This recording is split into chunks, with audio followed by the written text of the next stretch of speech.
We're back, baby. Today on Honestly, Dear Listener, we're talking about getting what you want in your creative life and different ways you can bring forth your desires for your creativity, even the ones you didn't know you had. Some might call it manifestation.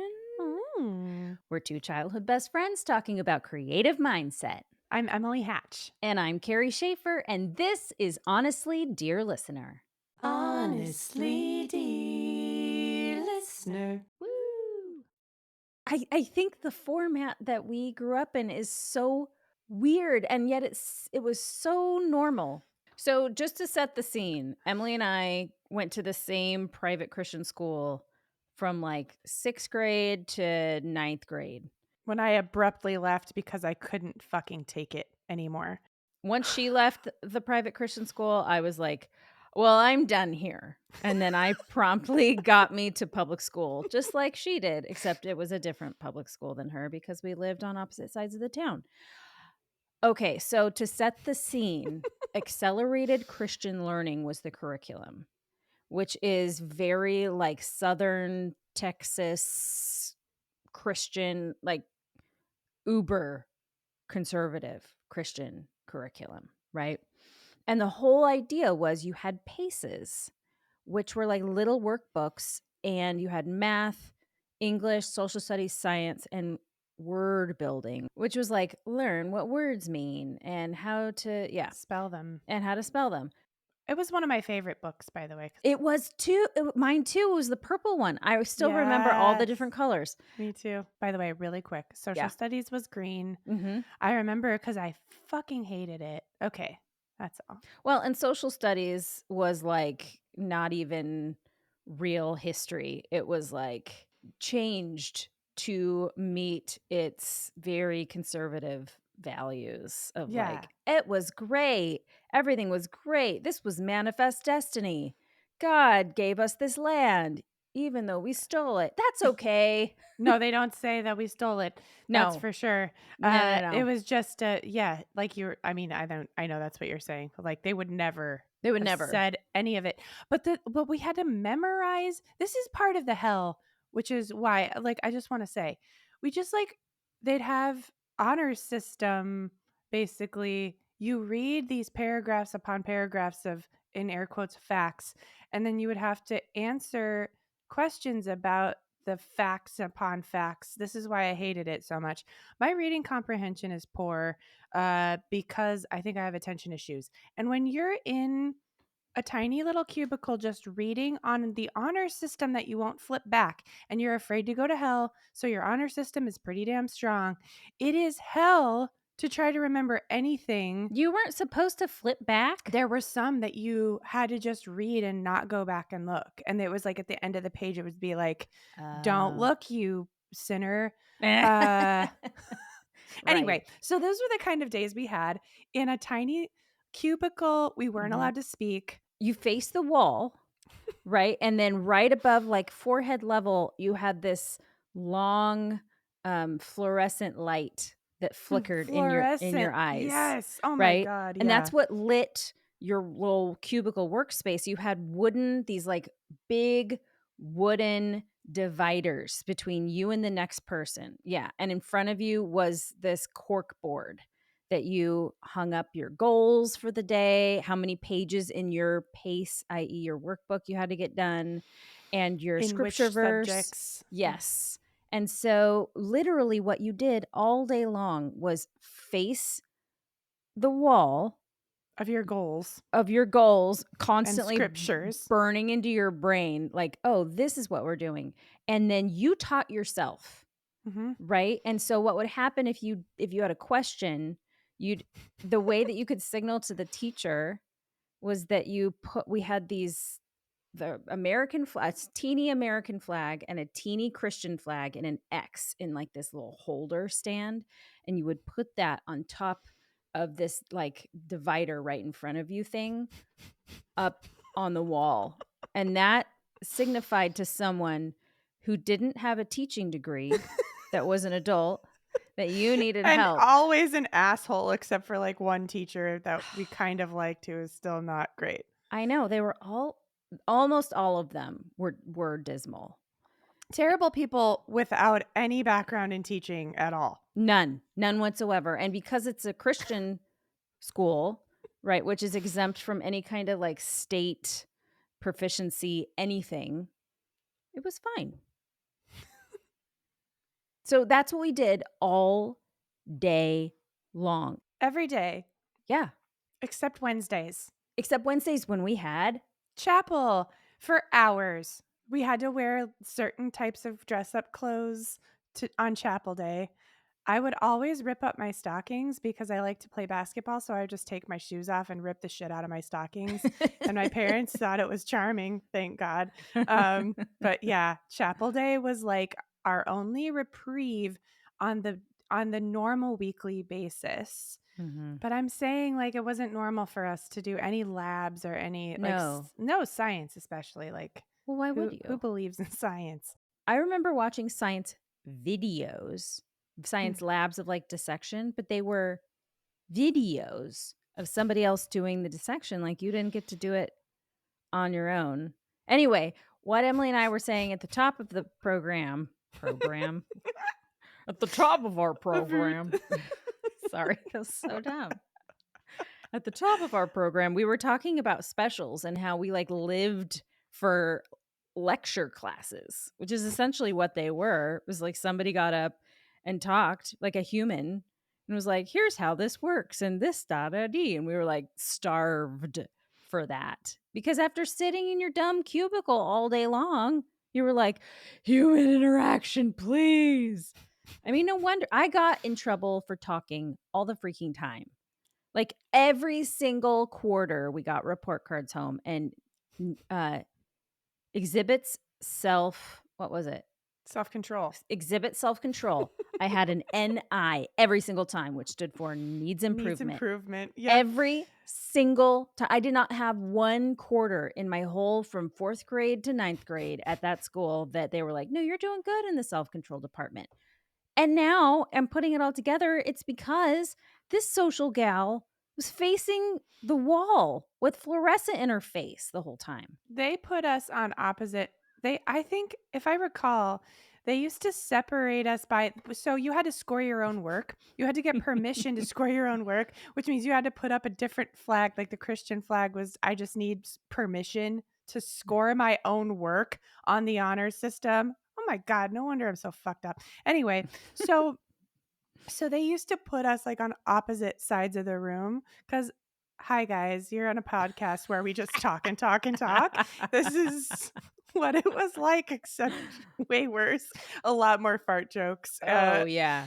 and they would put us to where there was a big scoring station between us, so we couldn't make eye contact at all because there would be, like, a giant wooden thing between us. Yep. Yep, so we didn't have any interaction except on break, and then Yep. people talking to us and teaching us music, kind of. And on break, Emily and I just lapped up every second of being together and being able to talk with each other that we could. It was like I mean, I lived for lecture classes, but I especially lived for break, which is what they called recess. And it happened 3 times a day. With lunch. Yeah, because you'd have a break after lunch. But we're talking like 15 minutes in the morning. Mhm. It's Yes. not like break was like, yeah. Because you don't have passing periods when you're sitting staring at the wall. Right. Yeah, no. There's none of that. I had to, okay, this is a weird admission. Carrie was really jealous of me for this, but it was really strange. So we sat on, like, what is that? Like vinyl padded seats. Uh-huh. And when I was a kid, I got yeast infections all the time. And can you imagine though, you get yeast infections, you're required to wear pantyhose a lot of the time. You're Mm. sitting on vinyl seats just like all day, Yeah. except for our tiny breaks. So my mom thinks I'm so special, which is like a problem uh, throughout my life and also a blessing. Thanks, mom. But my mom's like, you need to put like a towel or something there so there's at least you're not just sitting sweating all day. Um, And so I had a fucking towel on my chair, and Carrie was really jealous of my towel. Okay, it was the year before we became friends, and I did not like Emily our first year, probably because I was completely jealous. Well, I know that's why. And so here she's like distinguishing herself in these little ways. And I'm like, oh, that's what we're doing. We're distinguishing ourselves from the pack so we can just be a little different from everyone else. And Right, I'm like, Emily? "I'm cooking a yeast infection in my I, vagina." I That had is no idea. I had no idea that that was what was going on. I just thought she was like, "Oh, these seats are too hard, so I need a towel for a cushion," which, by the way, would have been a legit thing to say. 'cause we sat on our asses all day. Right. Like, and also, even if it was whatever, like, who cares? You're allowed to sit, like, make your seating more comfortable, small Carrie. Like, it's not a big deal. Anyway, I thought she was trying to be all different and have a towel on her seat for padding. Turns out it was because she needed it because she was having yeast infections. Yep. So, And it turns out I wasn't comfortable with sharing that with the whole class. why Um, not? they already hated me, as we've Oh. established. So, really talking about my vagina in a group of conservative asshole kids was not Oh, necessarily no. something I was. And in 6th grade, everybody wants to talk about that anyway. That would have been worst case scenario Mhm. for Mhm. surezies. I just stuck out anyway, so But it's you just why not a towel? do. You just do, and Hey, that's a great thing. I love thanks a that. lot. Yeah. So, to sum up, private school was great for a very small percentage of the population that didn't have attention issues and had the ability to self-motivate. And not speak to anyone for Right. hours. Yes, your prime candidate for this who is going to be successful in this program were introverted, meek children who could focus, which is kind of what they sold like being Christ-like is. Mm, Like, be which meek, is be quiet. not accurate. Right. Jesus was like, "You guys are a bunch of bitches. Turn tables over. Follow me." Yeah. Um, sorry. Boy, it wasn't sold that way to I me. think wasn't that Leviticus where God said, "Y'all are a bunch of bitches." Wait, what? When did Just he say kidding. that? I missed If that. they can change history, so can I. Right. Yes. So true. Man, what I wouldn't have given for a swear word from Jesus. I'm sure that in the temple when he turned over the tables, I was like, you know, there's some Hebrew swears. Right? Like, you Yeah. don't just turn over tables and be like, "God dang it." You know? Like, you gotta You sounded just like your dad right oh, then. Lord. Sorry. Anyway. God dang it. Uh-huh. I Dad don't nabbit. Not in my father's house.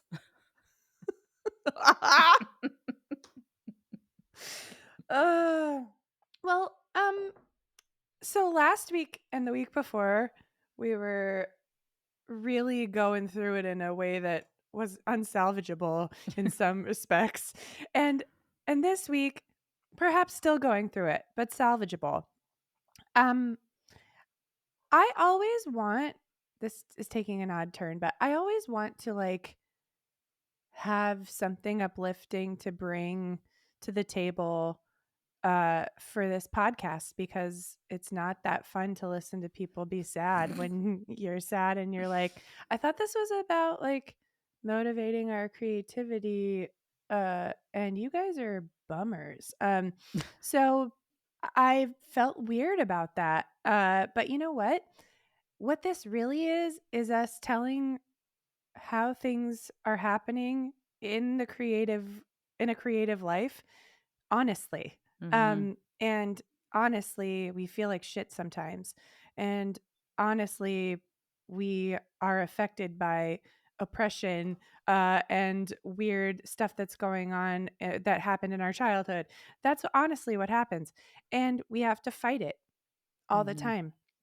And sometimes fighting it looks like laying down and crying for a while. And sometimes fighting it looks like telling fun stories and reminiscing. And sometimes fighting resistance looks like having enough balls to fight back fully and say, I will not lay down today, Mhm. but I might tomorrow. And so I would like to report that I've had a pretty good week. Um, for once, just kidding. It just feels like I've not been myself these days. Um, so I've been, this is woo woo. Hit it. I've been thinking about manifestation lately. I don't know anything about it, but I'm obsessed with Queen Herbie, and all my friends that are weird talk about manifesting. And somebody somewhere talks about manifestation, the TV show that I like that just won Oscars, I believe. I don't Which know what one? what for. Somebody somewhere. Ah, Uh, so anyway, I've been like, I want to know about manifestation. So, like a basic bitch, I downloaded The Secret. I haven't started listening to it yet. And I also watched some like weird white girl videos on vision boards. Um, and I'm just kidding. They weren't all white girl videos, but it just felt like a lot of that. I didn't make one yet because I was like, I don't know how to do this and I don't know what I even want. But I was talking to my friend Thomas and he's like, I know what I want to put on a vision board and I'll make one with you. So we were going to do that. And I told him I wasn't ready. And then I started thinking about what I wanted in my vision board, on my vision board. And I, uh, haven't been thinking a lot about our goals since January, but I suppose I am. Um, anyway, I've been like, I want a band. I want my own, not like I own people, but I want a band that plays music that I want to play, and I want to gig in New York with a band. And really, I want like horn players and all this like cool stuff. So mhm. I've been like, okay, that's a thing I want. Not trying to manifest, not vision boarding, just thinking about it. Vision boarding is like the opposite of waterboarding. It's like way cooler and it motivates you instead of torturing you into submission. Not all boardings are equal. Um, so I started on Saturday at my gig. That was a wedding gig. I started talking to the musicians and just like, do you do original music? Do you play for people doing original music? What does that look like? How much does it cost? How much do you charge? Blah, blah, blah. And while I was doing that, I got a call from a guy that I'm not going to get way into this, but it's really crazy. I've been saying his name a lot the week before, 2 weeks before, and because he's related to uh, a celebrity, which I didn't realize. And people kept saying the celebrity's name, and I'm like, oh my god, my friend David's related to that person. That's insane. And he called me during the gig. Um, Called him back the next day, and he's like, hey, you know how I like did a show in New York last year and you sat in? Well, they want you to come play. Do you want a gig there? And I was like, yes. Do I And want a he's, gig there? yes, I do. And he's like, oh yeah. And I'm just spitballing here, but what if I just like we hire the guys that played my gig and you just do the gig Friday and I'll do mine Saturday and we'll all play. So he literally books my show, hires my band, and is like, just send me a picture and what songs you want to do. What? You guys, what? All Okay. right. So I'm like, I want a band. And then a guy's like, hey, I got a band and a gig. And I'm like, thank you. And I've been like, I want horns. And that same day, I met up with a dude I'd met in December. And he's like, I saw a video of you singing on Instagram. And Uh, I have a horn band and we need a singer sometimes. Do you want to sing? And we want to do more originals and blah, blah, blah. And I like put horn bands together for people. So, and he lives down the street from me. Yes. Okay. Yep. And I'm like, yeah, and I sounded like a psycho, but I was like, "This is gonna be really woo-woo, but I swear I manifested this conversation." And he was like, "Okay." Um, so I'm excited and I feel like forward motion is happening. I Yes. also wanna say this. Okay, this is taking another turn. This is Emily monologues on your Friday, um, or whenever you're listening to this. Do you know that if you leave your home and talk to other people who are making things, Sorry, I had a visceral reaction. you will be able to make more things. Ugh, Your mhm, community will motivate you forward. The people that you meet, you do not have to meet them intentionally to force them to connect with you. You could just be somewhere, say hello, force that extrovertedness for mhm, just a little bit, or stand in the circle with with extroverts and absorb and just say a couple little things because this shit comes back around.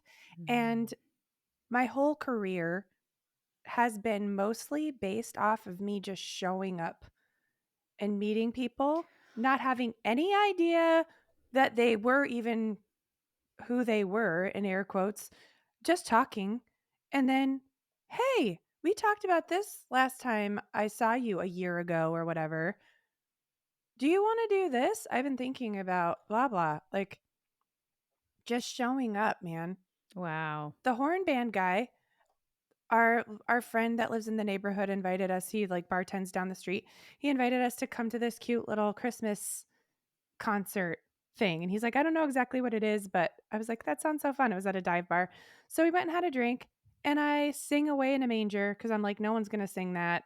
Little Lord Jesus laid down his sweet head. I'll just sing it, whatever. And this guy was in the house band. And months later, he's like, hey, because he started following me on Instagram after we talked. Do you want this gig? Like, okay. Yes, please. Yep. Just show up. Just Wow. show up and be there. It's pretty Oh, cool. Emily, that is so cool. And congratulations. That's huge. Thank you. I Yeah. am it's only taken me nearly 2 years to actually book a band gig that is mine. Now, Uh are they gonna be playing your originals mhm. as well? Oh, yes. Mhm. Okay, let's go. Scary, but really exciting. Oh, so cool though. Like, I just I've never had this happen, but I can imagine that a live band breathing life into your song, Mm. what that would feel like to be surrounded by that sound. Okay, so I tend to be a creature of the house. And like the room I'm in is like my sanctuary. It's a big room and it's filled with all my tools that I could ever need to make all the things that I want to make. So in my mind, I'm like, why would you ever leave this? But then um on Sunday, I met with like it's an artist collective that's forming I mean, like, I'm in on the ground floor of, like, watching it coalesce around me, and it's so exciting, and there is a different energy with that, even though we're not making things together, but there Mhm. is an energy with that is surrounds people that make art. And when Mhm. those people get together, it feels like magic and it feels like electricity. And I wouldn't get that if I was just holed up in my house all the time. And so that is a really, really good reminder. Like, even if we're like, I write, right? I can Mhm. absolutely do that in my home Mhm. all the time. I never have to leave if I don't want to, but that's a different energy then, oh, I think I might go down to the coffee shop or I might go down to the public library and hole up in there. Like those are very different energies Mhm. than just sitting at my house. And sometimes we need a kick in the pants of that kind of energy. Yeah. Yep. And just I mean, of a lot of what you wanna do is sharing something, sharing your Mhm. art with other people. You need to be around other people Mhm. and making those connections, just like you said, like energy wise, it's just Mhm. good for you to be in that environment, but also connections. Mhm. People say that success in creative business is who you know, Yep. and they say it as though they have no control over who they know. Mhm. Newsflash, who you know is like up to you. Yeah. You go meet people. Mhm. And I don't mean to seem um like insensitive to the fact that there are gatekeepers and there are, you can't just walk up to Elizabeth Gilbert and be like, "What's up?" But you can get out and meet more people, and then you find out that they know other people that know these people.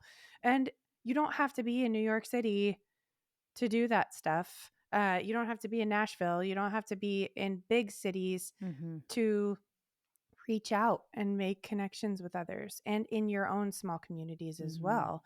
Um, I when I was in Grand Junction, I was gigging and I knew people and I got gigs and I played with other people because I just showed up, you know. Mhm.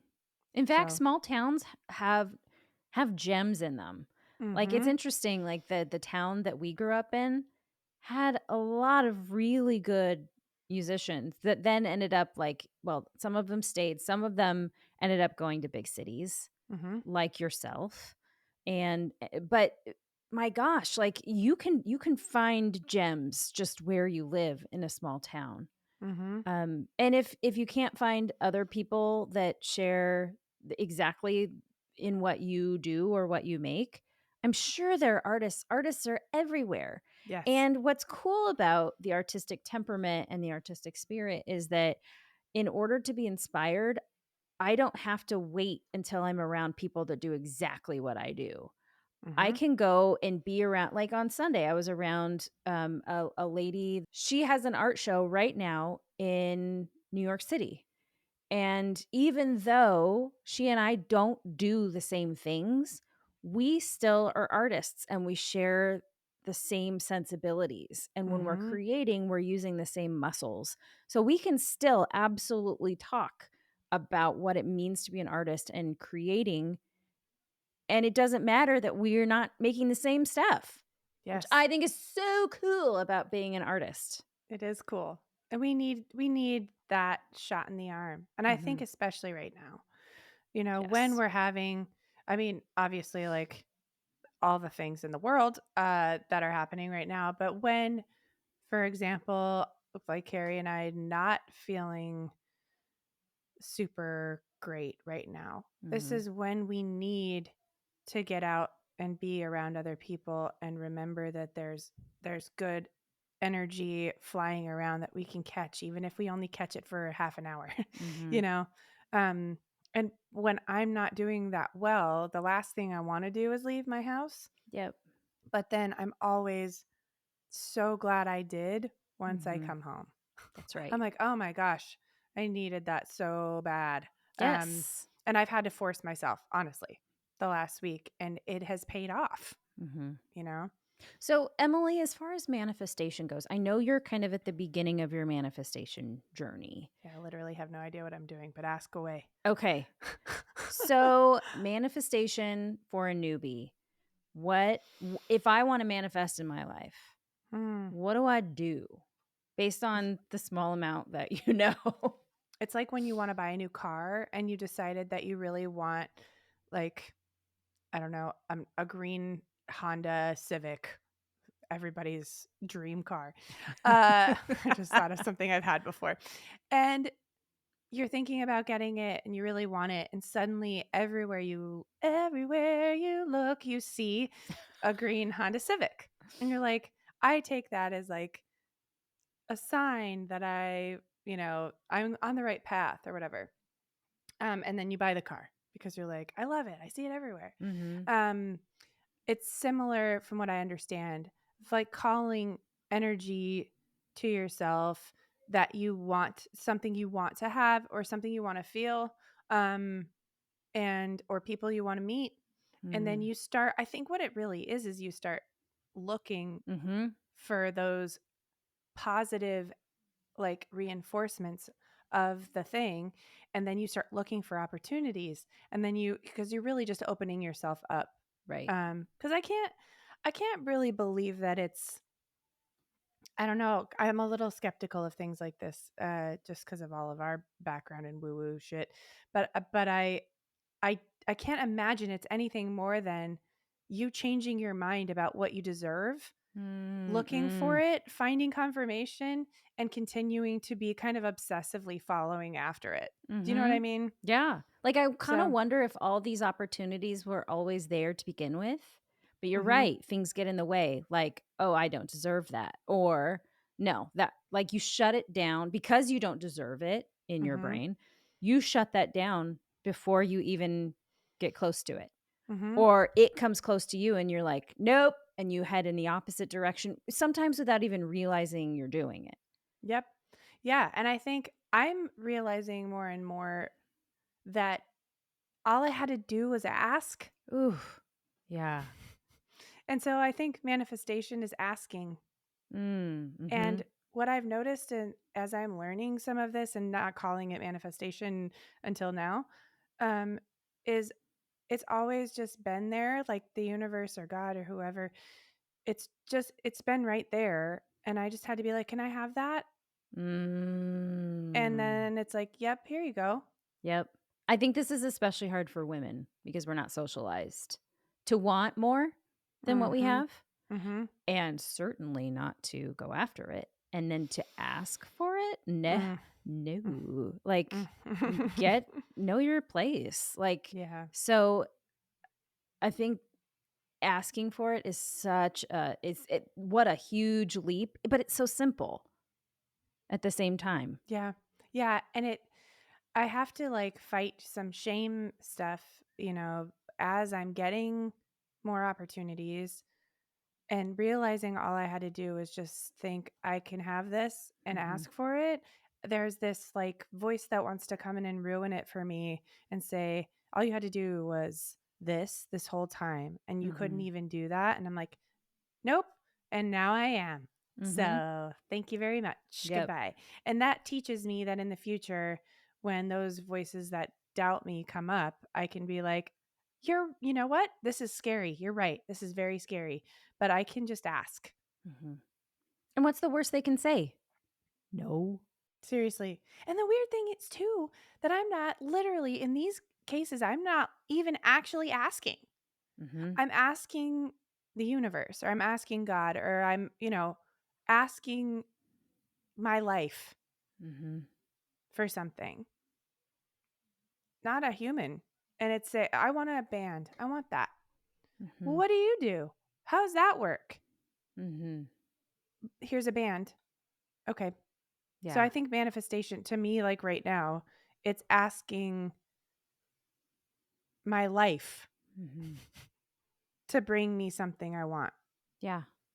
I think it's scary to want. It's so scary because then you can like be rejected. And Yeah. if you really, I think I have spent a lot of my life like not wanting something because I really felt like I either couldn't have it or I didn't deserve it. Yep. Yeah. And so if you're surprised by stuff, it feels better. And like, oh, I guess I'll do this. Mm. If you're like, I really want this, then you could not get it. Yeah. And then that feels like you have failed. Hmm. But if I keep myself from wanting something, then I never fail Hmm. in a way. Yeah. Ooh. It's heavy, heavy, Yeah. heavy. And so it's like, that's me. Mhm. Yeah. Yeah. I think that's interesting. I think that goes against a lot of, like, Buddhist teaching that's like, the whole key to happiness is never to want. Hmm. So I don't know how to reconcile this wanting with that teaching of, like, don't want, Hmm. you know? I suppose there has to be a balance Hmm. because, Oh, dang it. You said the yeah, it's word. annoying. I just don't see a lot of like monk types being like, I really am trying after a music career, and I want to be in public. Like, that's Right. not, you know what I mean? Mhm. So, the peacefulness that allows you to rest, that makes sense. I suppose, like, I haven't don't have this figured out. I think it's an interesting thing you say. I think you're allowed to want stuff, and then you're like, "But I'm, like, peaceful with what I have while I'm seeing what I can push for in my life, things Mhm. that I would like to do," you Right. know? It's like the whole contentment versus satisfaction. Like, you can be content with with your life, but maybe not be satisfied by Mm. it. Maybe Hmm. that's I don't know. Maybe that's the balance. Like, I am content with my life. I have what I need, you know? Mhm. But at the same time, I know that I can push for the things that delight me. That's how we evolve as humans, like, Mhm. pushing for things that we find delightful. Mhm. Like, I think I'm now in a really happy marriage, and I feel like I could just follow my husband around, and do stuff with him and be very happy, doing that, but that's not who I want to be fully. However, if something happened and I had to give everything up, I would still be content, and I Mhm. wouldn't be like, "I want this!" Probably. I mean, I'm sure I would sometimes, um, but I could be like, "All right, I wanna play," you know, I have like 10 different venues in my head. I wanna play some stadium sometime. If I don't get to play the stadium, I will be okay. Mhm. Like, I'm content not. Mhm. But if I wanted to push for that and look for it and manifest it, which I don't, by the way, um, I think it's just a balance Mhm. and not being like, "I wanted it!" Like Right. Well, I think the reasons, like we've talked about in this podcast, why we do things matter. Mhm, If we're pushing for things, if we want to manifest things to prove our worth, I want that recording contract because if I have that in hand, I am valid, finally. mm, That's a different energy than I am so excited and delighted with my journey and exploration of music, and I wanna see where this road's gonna take me. mhm. Like, and maybe that is a recording contract, maybe not. And even though maybe the results look the same in the end, the motivations are vastly different, Yeah. and I think those matter. Yeah. Lately I've been thinking more about how I want to spend my days Mhm. and what my day to day feels like and looks like, and what my work feels like and looks like versus like a big crazy goal. Like, I want a band because I want to be able to have some gigs in my day to day that feel like this. Mhm. And so I want to be able to have that experience. I want to rehearse with people. I love that feeling. So I'm not like, I want to make a band so that I can get famous, so that I can finally show everybody that I got famous. It's more just like in my day to day life, I would like to be a part of a bigger musical community. Mhm. Yep. Um, So that might be a good motivator of wanting. It's like, Mhm. what do I want my life to look like tomorrow and the next day and the next day? What do I want to feel? Yeah. And then, Ooh, what do I wanna feel? yeah, Like, feel in your body. What yeah. do I want to feel in my body? Oh, that's a fascinating question. So, what are next steps? A lot of our listeners who are new to this whole manifestation thing and who maybe are just entertaining the idea that a want could be okay for them.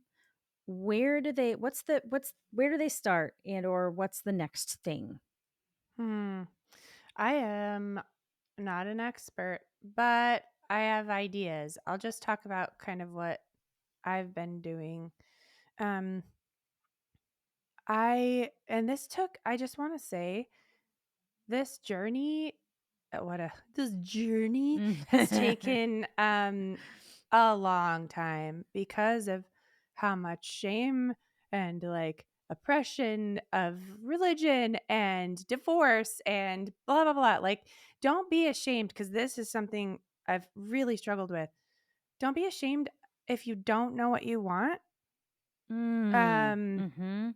because I think we a lot of us have trained ourselves to not even listen to that because of that disappointment and the fact that we haven't been able to, or maybe it feels like we're out of control of our lives and we can't even think about what we want because there's too much pain. Mhm. Don't be ashamed of that feeling. Like, accept that if you can get down to it, if you are saying to yourself, what do I even want? I am so ashamed that I don't even know. Mm. The first place you can start is with some gentleness. Why don't I know what I want right now? Is it possible that I have been denying myself because my life has shown me that I don't deserve to even want anything? Mm. That's one place in this journey that you could be. Because I say that sensitively because I listened to this for years. People that are successful in music saying, what do you want? What's your vision? And I would just want to punch them in the face because I've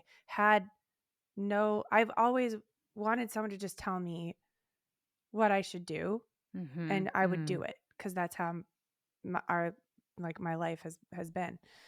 So that's one spot that you might be in, and I would just start with accepting that you could maybe like listen to that little tiny voice inside of you that's like, I like to do this. I want to do that more. Mhm. And then we start getting rid of the obstacles that would stop us from just doing that thing sometimes. Mhm. Um, if you're in a place where you have some ideas, um, I would just start asking, like, what do I want? And writing down, like, what it could look like. What do I want my days to look like? What do I want to feel most of the time? And we need to get specific, not happy, not, I mean, sure, you don't want to feel happy, but you're not going to feel happy all the time. Um, I want more music in my life. I want more art in my life. I want more writing in my life. I want to write this thing. I want to make this thing. And admitting that that's what you want. Mm. Then putting yourself in situations where you're around more people that are doing that thing.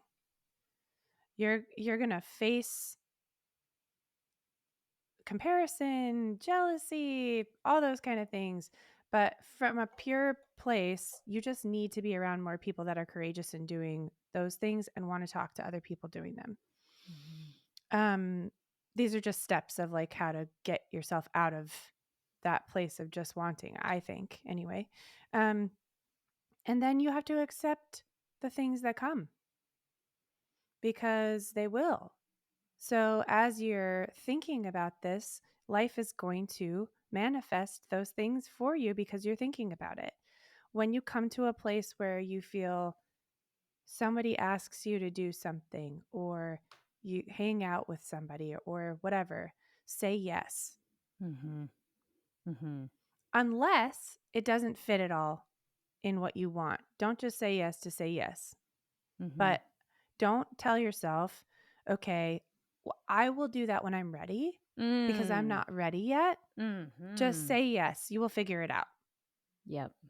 If you're in a place that you're able to really put that out there and manifest those things and they're coming to you, that means you're ready. Oh. Oh, that's huge.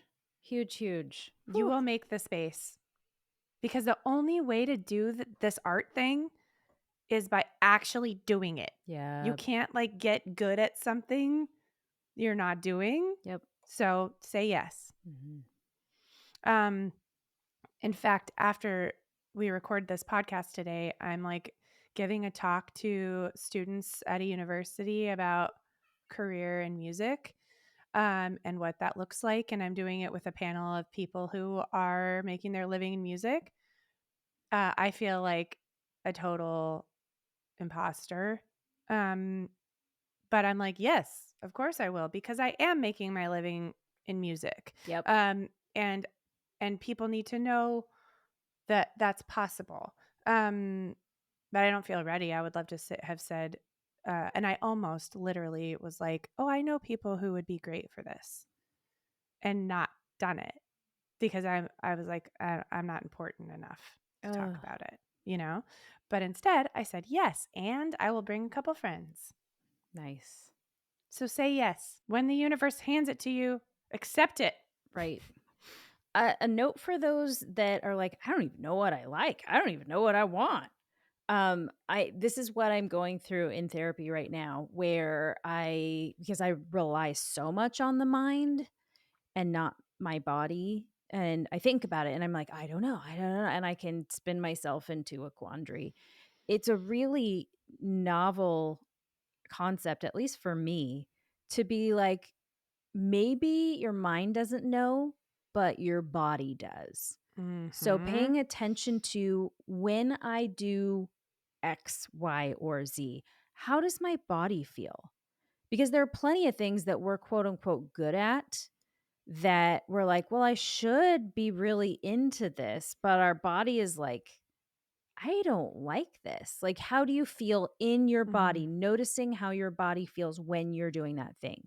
Letting my body, not my mind, although the mind is a part of it, but like allowing my, because it for me, it's like a lot of like my mind is like, I don't know. I don't know what I like. I don't know what I want to do. I don't know.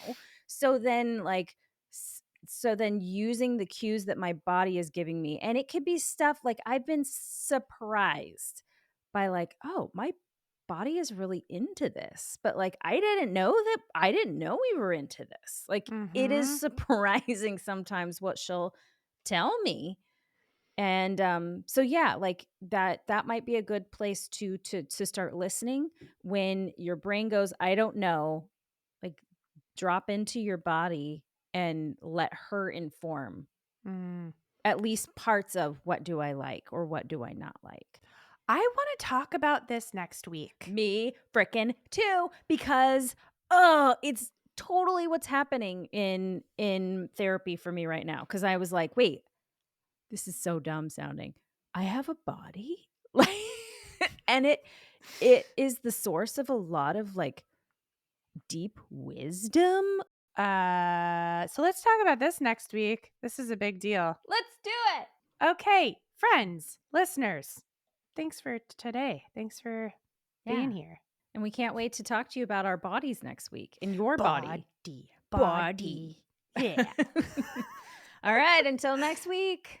Bye. Honestly, dear listener. Woo.